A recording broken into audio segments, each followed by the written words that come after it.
Welcome to Boone Crimson Channel. On the day I was born, auspicious signs filled the sky and 100 birds paid homage to the phoenix. My father, the emperor, held me in his arms and laughed loudly before the court. This is my legitimate princess. Her brows and eyes are carved exactly like mine. You bet, among those 5 sons you've raised in your palace, I'm the only one you actually fathered. Of course we look alike. The emperor's laughter died instantly. The air in the hall froze for a moment. All eyes fixed on his stiffened smile. The laugh stuck in his throat like a duck being choked. His arms holding me tightened suddenly so hard he nearly crushed my tiny bones. I frowned, uncomfortable from being squeezed. My father, Emperor Xia Jingyan, was living the strangest moment of his reign. He thought he was just overjoyed, imagining things. The voice, young, clear, exploded directly in his mind, not from outside his ears. He looked down at me again, his long-awaited legitimate princess born of his beloved Su. Yui, I was delicate with eyes almost identical to his, staring innocently up at him. He thought to himself, my good daughter, don't call me that. Your 5 precious sons would get jealous. The voice came again this time. Xia Jingyan was certain he hadn't misheard. His heart pounded, gripped by an invisible hand. An absurd, unbelievable feeling washed over him. The voice came from this newborn baby in his arms. He forced down the storm in his chest, kept his imperial dignity, forced a stiff smile, and waved at the court. Today we celebrate, enjoy the feast. The princess is young and needs rest. I shall take her back to the palace. With that he almost fled with me in his arms. Hurrying out of the hall, back in his chambers, he dismissed all servants at once, leaving only his trusted unicorn. No one comes near. Anyone who disobeys, behead them. His cold voice made Lian tremble. He had never seen the emperor so unhinged in the chamber. Only the emperor and I remained. He laid me gently on the dragon bed, sat beside me and stared at me with complicated eyes. Shock, fear, and an indescribable hope. He tentatively reached out and picked me up again. Finally, this cheap dad figured it out. He finally noticed I'm his built-in golden finger instruction manual. The voice was crystal clear. Xia Jingyi's pupils shrank sharply when he held me. He could hear my thoughts, but his so pitiful. His head's greener than a grassland. His worn that cuckold hat for 5 whole years, raising other men's sons as his own. Tusk 5 years cuckold. Those words hammered into Xia Jingyi's brain. The excitement he'd felt from this strange gift was instantly replaced by raging fury and bone-chilling cold. A violent cruelty rose in him. He almost threw me away.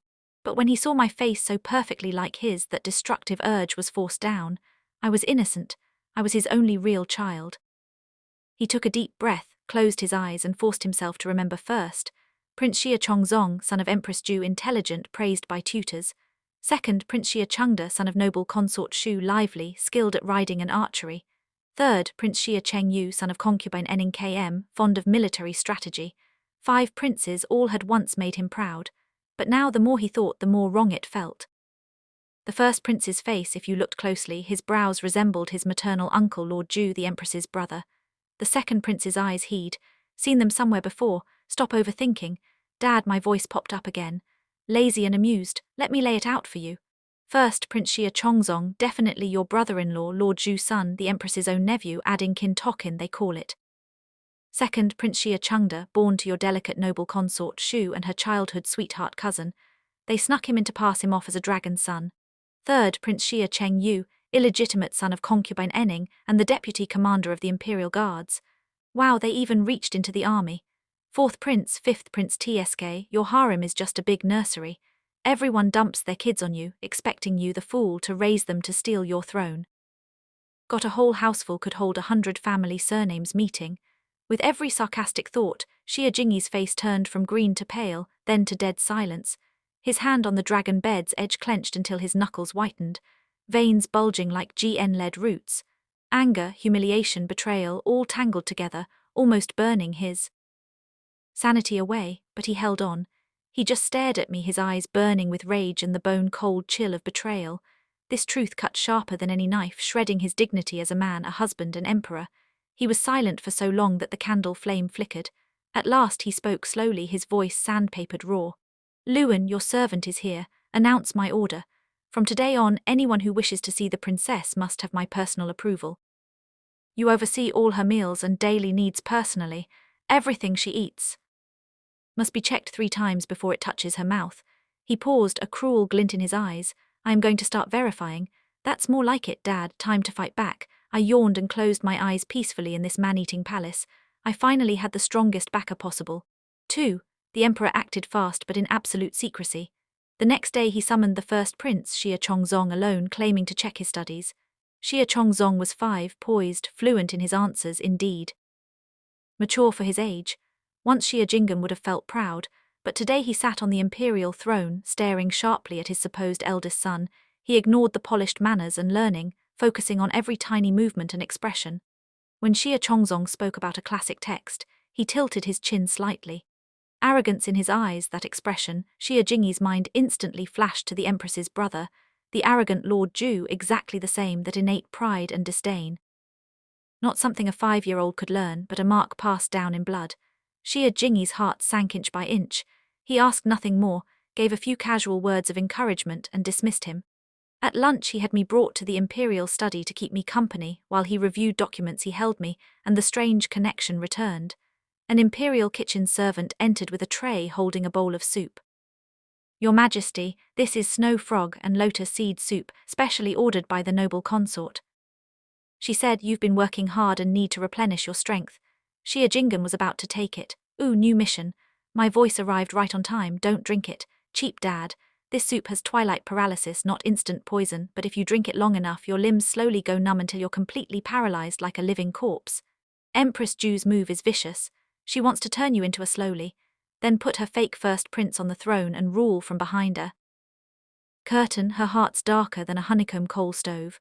Xia Jingyi's outstretched hand shook violently in midair.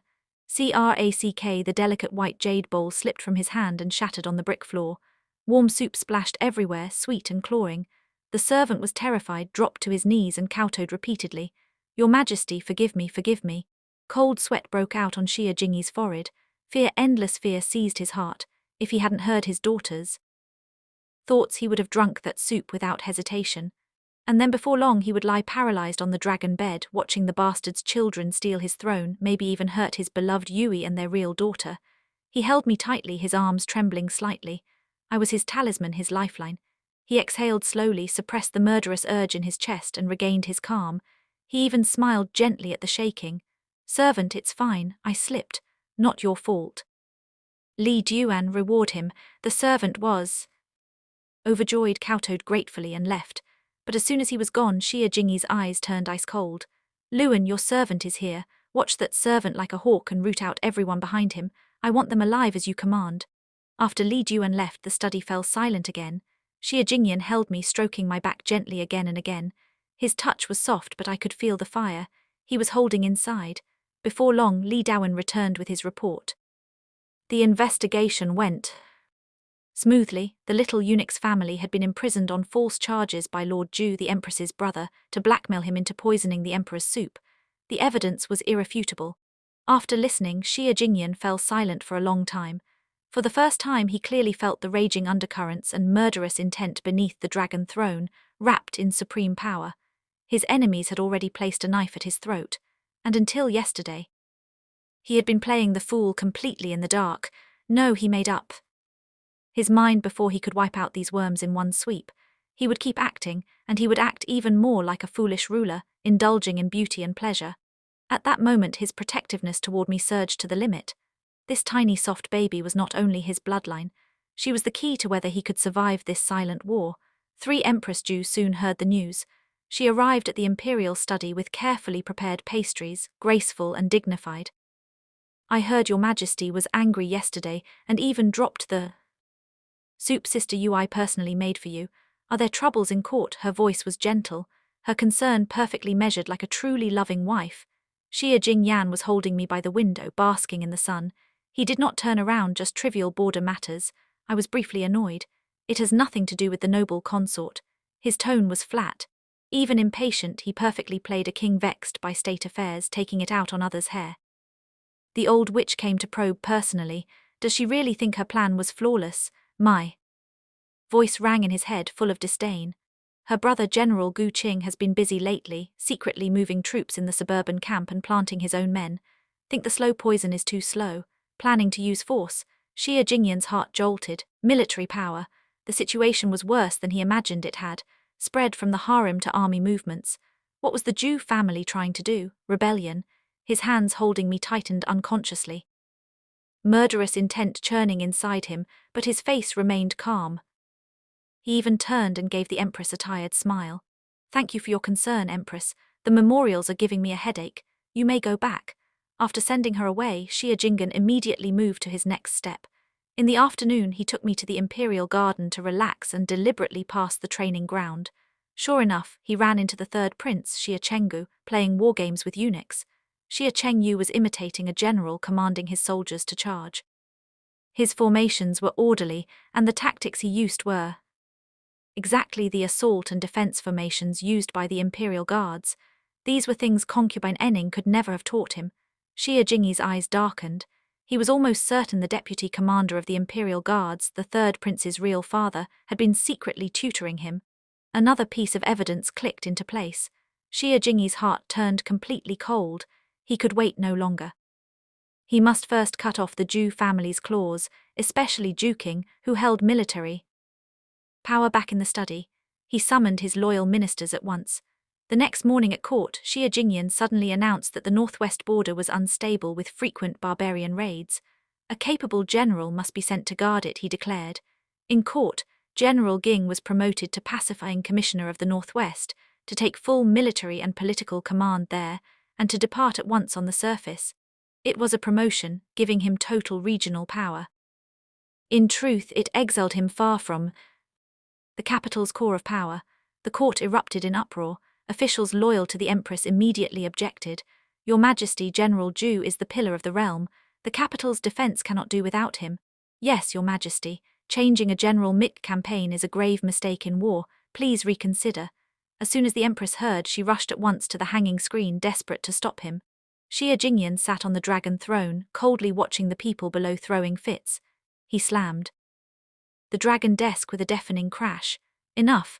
He stood abruptly, his gaze like a blade sweeping over every opposing minister. "When did state military affairs become your playground to meddle? My decision is final." As for the harem, he glanced meaningfully at the screen. "It shall not interfere in politics.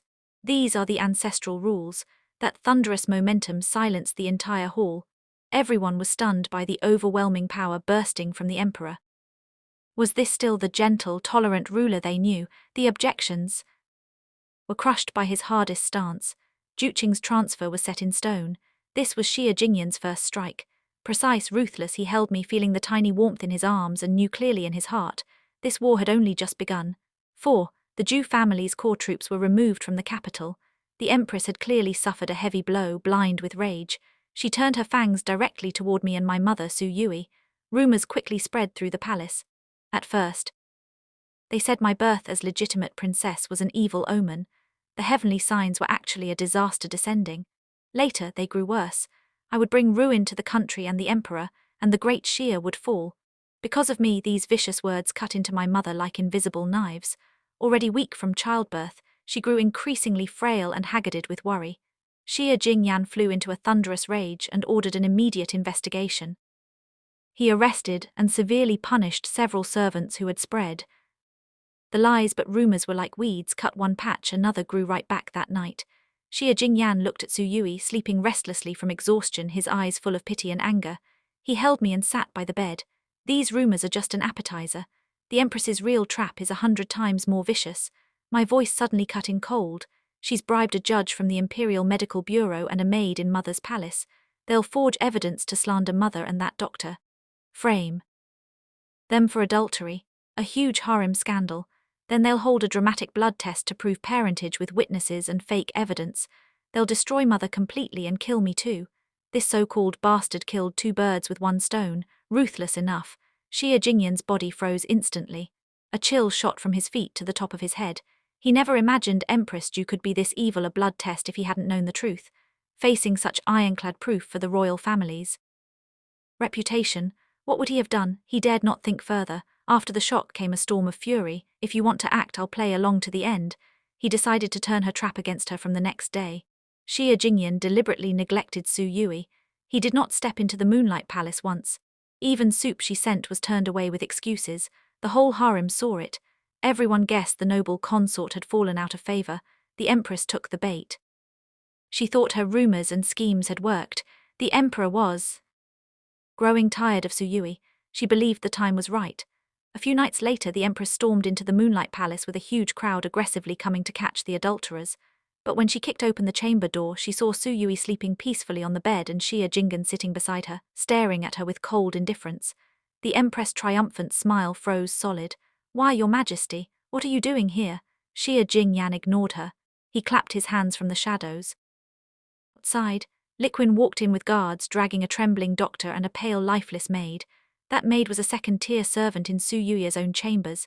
"Empress, you come late at night with such a grand entourage looking for these two." Xia Jingyi's voice was ice. Not satisfied yet, he had physical evidence brought forward. Stacks of forged love letters, a man's undergarment planted to frame someone. Witnesses and evidence all there, except the targets were not the noble consort. They were the people. The Empress had planted herself. The Empress stared blankly at everything. In an instant she realized she had walked straight into a carefully laid trap. She had no way to defend herself. "Guards," Xia Jingyan shouted sharply. "Empress Jew of immoral conduct, framing a noble consort. From today, confined to the Phoenix Palace, no one may visit without my order." This stinging slap left the Empress dizzy. She had lost more than she had gained. Not only had she failed to bring down Suyui, she had trapped herself. Xia Jingyan watched coldly as the guards dragged her away. He felt no joy. He knew this was only the beginning. The real storm was still to come. 5. The Empress was confined, but her tangled power in court had not been erased. These men were like cornered beasts ready to strike back in madness. Their target, the upcoming heaven sacrifice ceremony. The ceremony was the grandest ritual of the Great Xia. The Emperor would personally lead all officials to worship heaven and earth outside the city, praying for peace. On that day, Xia Jingyan held me wearing solemn sacrificial robes and stepped onto the high altar beneath the altar. Officials stood in silence. Imperial guards surrounded the area tightly. Everything seemed orderly. The ceremony was about to begin. The master of ceremonies chanted the sacrificial text loudly. Xia Jingyan looked solemn, preparing to bow. "Here comes the main event." "Dad," my drowsy inner voice suddenly perked up. "Gunpowder is buried under the 3rd and 5th levels of this altar. Later, that silly second prince will use the chance to hand you incense and accidentally light the fuse behind the pillar.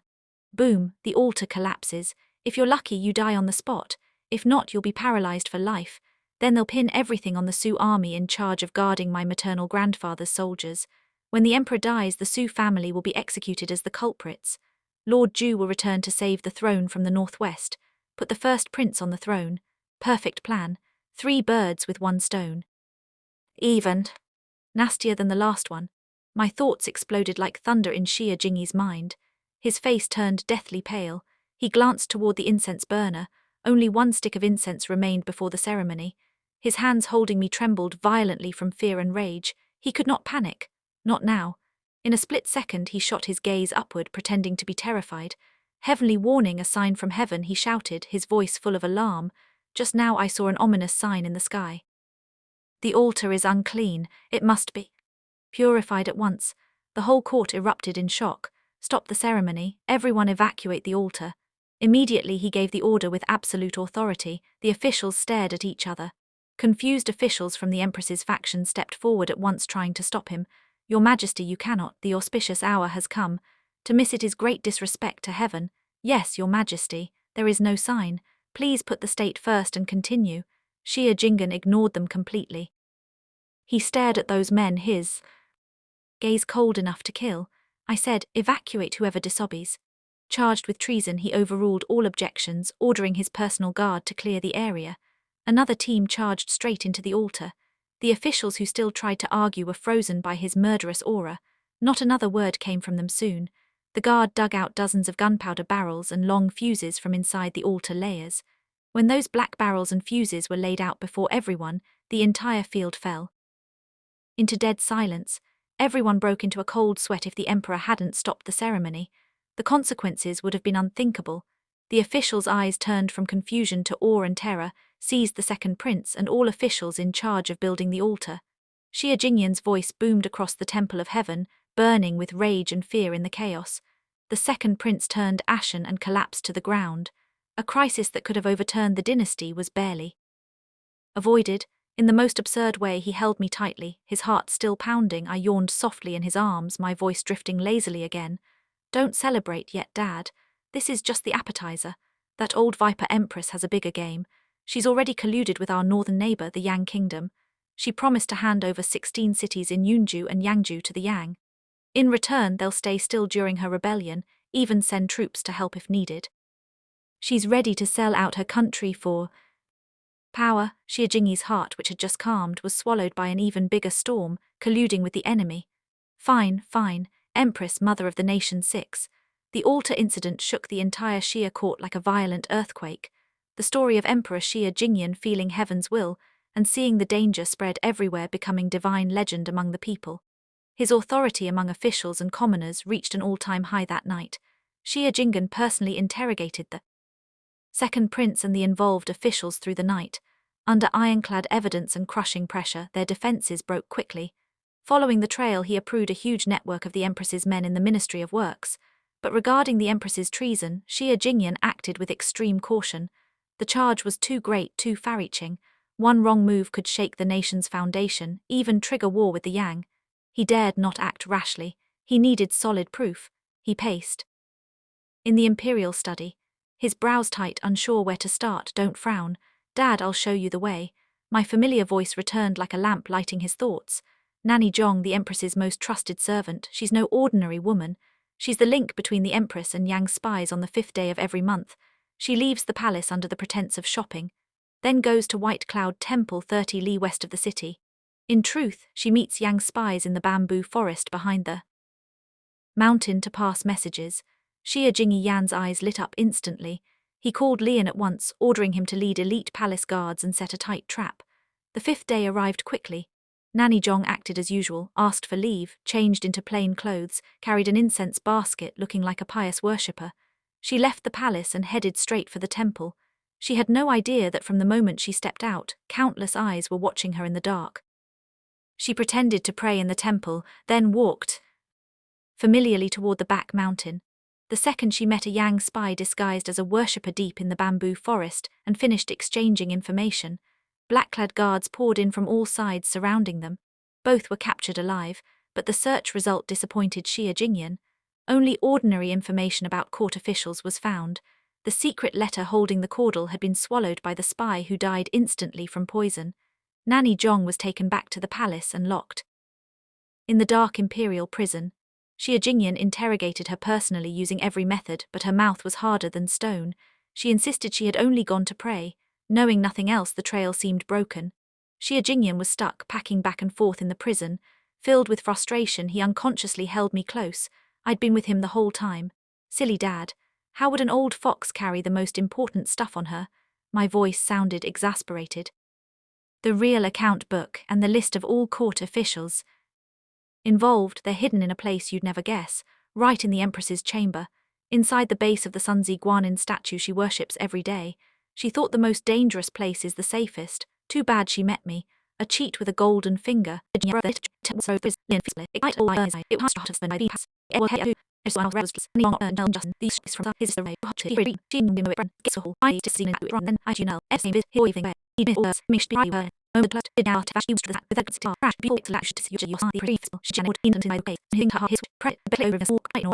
In my account,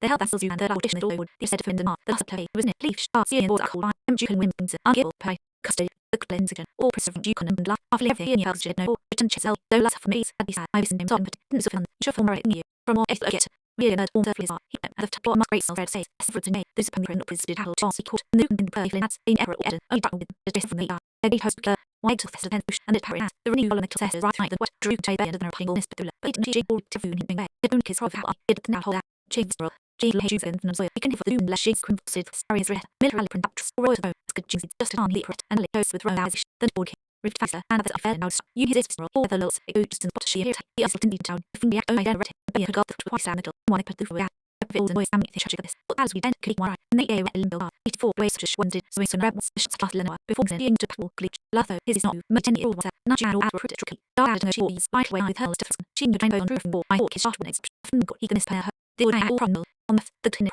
is Alfred Hudbam, his symptom Rossi, being the identity, eating school magni first, minute until Westerly, and being the law, other random in time the garden, who asked Sling Bortung. Derek, clean over the with his villain, he was chin the table neck, so she looked at him as I had his, all the time, sticks his and of Doolittle, he was bro him off. I flit quick off, she, being her perms and sat, snap the pro to a dealing slow, the strafusis and white fra, or crystals shlimver, how I the beats, if I could eat mass, rotten down, she know whether who had him for some gossip and beer. Words in that was we more edge, to have me eats the spirit, she please, go got money by, I got me again, 10 stairs, joy homie, eat, nail boy, and if little I ribbons or, mental, tease us in a destitute say, Hobbit, Celeste him still and ushing routine is full of sugar, let it up even him, basement holding to shore on the hill and do fast traffic, found one bang. Boys pretty here she's 10 years for 90s core and from print on 7 long wrist cemetery is made frank 8 whole I assault Indians for spring day pet arms and waiting to know full sneer that doing delete matt you've got rules general didn't say he off our meanings he brought him some tour for why I'm got soft into the editing edges hazel jing so it's glory down there feature them full song you tell live what over is doing tell coop you are with her tradition and by fps adoration didn't balance the architect then after it will Wonders should have his ears sure his rook king and on the earth out other those and my feelings to those job mirror I thought that shows teak he living the stars links does rest yes on well and how true is not key anxiously feet they skin show break him did you be the divorce for I or answer the delay left south result cooked to pleasant longer and thoughts fat ties to were ebam bud cow levels plans middle tea probably that I in tips the patty arrow lip more fan clean chassis added abra Ian's pushed the deal look my idol answered he to crown milk nivelet draw if it not, then Antrix, or he ran to the day plus and the Rolshing, to operative human, Kush good Haridus, so proximate with me rattled viron, the Susie and Moloch Rotical, who have us sheep in of and system burning, and outlaws and rash GD or who read the old inflicious on potato pendants, he was an ultra of Sefariv, or with fatty, used to kill head for Zoe, or covered well, spawning, with the chance to eat out to Quappen, was urgent to rush dilly, and liberty time living there, Lohi, even Payton, I will read which came, he is not in war, stat the fire missile, and I off. Stothman Grim, he who had Vogon Road, and what call it then saved to Brocknen, Dio Gabriel Adder, Dumrish Simple, but dread that rob, Chin Big Mertic, Other, my Brindy, Temriat Venice, Fudor, Dig the Office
If you like the story, don't forget to like it, share it, and subscribe to my channel. See you next time.